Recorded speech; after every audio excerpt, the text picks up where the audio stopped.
The boy looked like he'd been chewed up by the territory and spat back out. That was Edna Marsh's first thought when she saw him come up the road. Not running, not riding, just walking with the slow, deliberate pace of someone who had learned not to waste what little he had left. He was young, maybe 20, maybe younger if life had aged him early, which out here in the Colorado high country in 1879, it usually did.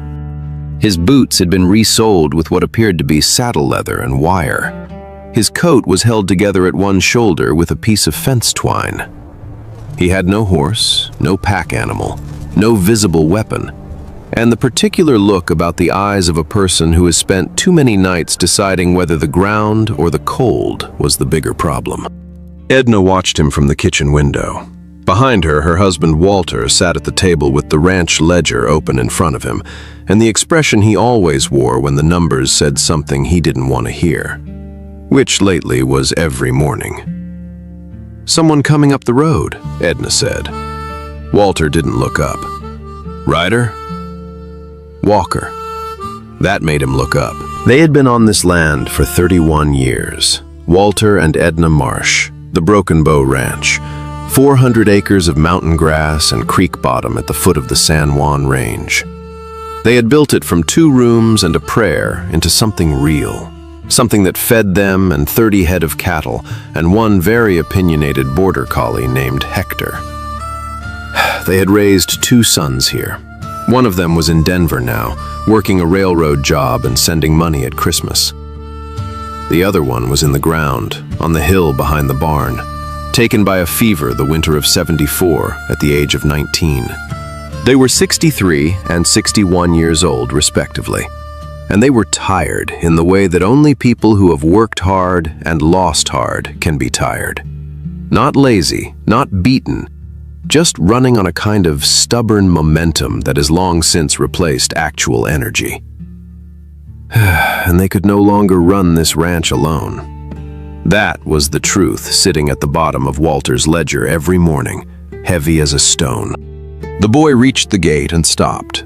He took off his hat, a gesture so automatic and old-fashioned that Edna blinked. Then he looked at the house and at the barn and at the cattle visible in the far pasture, and she could see him thinking, taking stock, the way a man looks at a thing he is trying to understand before he speaks about it. Then he walked to the door and knocked. Edna opened it before Walter could say not to. "Ma'am." He held his hat in both hands. Up close, he was younger than she'd thought, 19 at most, possibly less. Brown hair gone shaggy under the hat line. A jaw that hadn't decided yet whether it was going to produce a beard or just a suggestion of one. He was thin in the way that means hungry, not built. And there was a cut along his left cheekbone that was maybe 2 days old and hadn't been tended to properly. His eyes, though, were steady. Not the darting, calculating eyes of a man looking for what he could take, just steady, a little careful. The eyes of someone who had learned that the first few seconds of a conversation often determined everything that came after. "I'm sorry to bother you," he said. "I've been on the road since Durango. I can see you're running cattle." He glanced toward the pasture. "I can see from here that your south fence line is down in 2 places, and your water trough by the near barn is cracked. You're losing probably half what you're putting in." He looked back at her. "I know cattle. I know fence work, and I know water systems, and I know horses. If you let me stay, I'll take care of your herd." Edna looked at him. "In exchange for what?" she asked. "Meals, a place to sleep, that's all." From behind her, Walter's chair scraped back. He came to the door and stood beside Edna, and the boy's posture changed slightly. Not fearful, just more formal, the way it does when the person with the authority enters the room. Walter Marsh was a large man, or had been.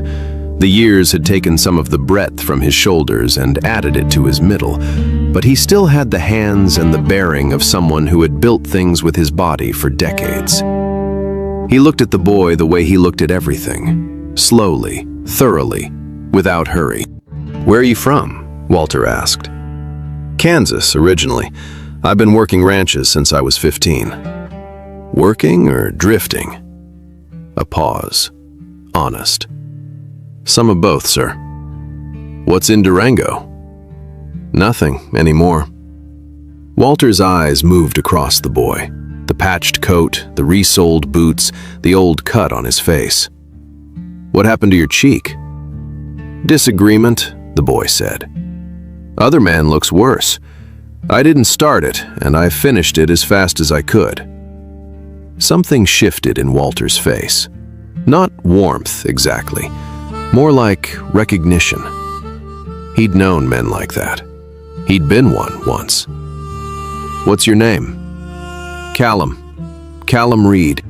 Walter looked at Edna. Edna looked at Walter. 31 years